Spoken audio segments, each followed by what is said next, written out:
So hello guys, we are group 4, the pirates, and our topic is on solving Sudoku using color graph theory. So as we know, machines have always been solving the problems of mankind, yet in every stage of history of the world, they are considered as unused potential. We are here to ease the workload by using the specifics of graph theory, and we'll use it to solve a 9 to 9 Sudoku using the concept of graph coloring. We'll solve the problem by assigning each node a different color and then get to the perfect orientation of colors using trial and error method. This project helps to solve Sudoku easily using graph coloring theory, but the goal is not to just solve a Sudoku, which is, we notice in everyday newspapers. The goal is to explore methods is to solve problems creatively using the vast field of graph theory and its different domains. Solving the Sudoku problem with this theory, this will be much easier. On a simpler scale, we are going to solve a 9 to 9 Sudoku problem using graph theory. Okay, so the project aims to solve a 9 to 9 Sudoku using the concept of graph coloring. We achieve our aim by assigning 9 different colors to the 9 numbers and assign a common color to the unknown element. We assign a node to each of the boxes in Sudoku. The algorithm goes about checking the different colors, and when it finds a wrong solution, it backtracks, and it does this until it finds the correct solution for the given Sudoku problem. Can we move to the next slide? Yeah. So graph coloring is the procedure of assigning colors to each vertex of the graph such that no two vertices get the same color. No two vertices who are the neighbors. The objective is to minimize the number of colors used for coloring of the vertices. So the method is as follows. Initialize the graph representing the 9x9 Sudoku, where each node represents a box. Make the connections in the graph as per the rule of the Sudoku. We will connect a specific node to every node in the 3x3 grid and also to the all the rows and the columns according to the standard laws of Sudoku. So this shows the correspondence of linear algebra and Sudoku, like how the graph is implemented in the computer memory. Next. So this will help us visualize the same.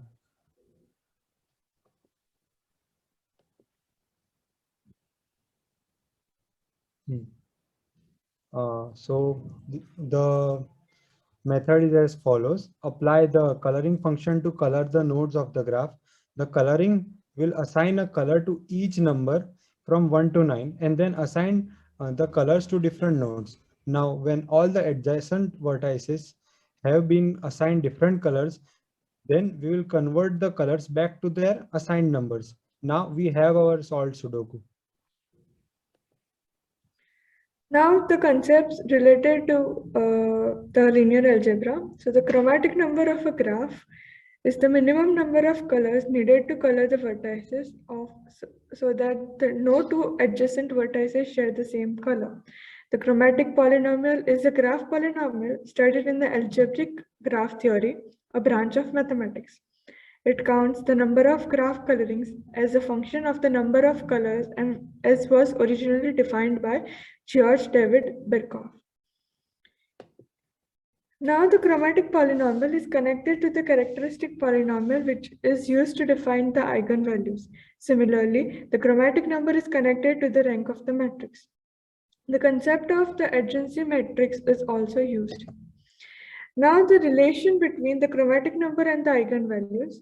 Here, let G be a graph with n vertices and m edges. We have to assume that G is non-empty and that there are n eigenvalues of G. So the following theorems are two classical spectral low bounds for chromatic number. We note that both the lower bounds are attained in the complete graph Kn with the n greater than equal to 2. So theorem 1 is given by Hoffman and theorem 2 is given by Sawatkis as mentioned here. Yeah. So talking about the code part, we have done our code in Python language, and we stick to the condition that we haven't used any kind of external library for this code. And the style we have followed is object-oriented programming language. So it's like basically calling out the different function to perform the different action, like for adding the nodes to add the connection or printing the Sudoku. And a method of backtracking is used. A backtracking is a kind of a algorithm to solve a problem by recursively. It's like one at a time. It removes all the solution which fails to satisfy the given constraint of the problem. Next slide, please.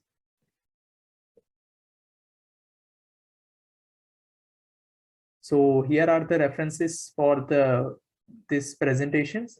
Next slide. So talking about the contribution, me and Arsh has helped in collecting the information and work on the code part for this project. Meanwhile, Harmeet and Rahi also helped in collecting the information and making the presentation for this project. Thank you.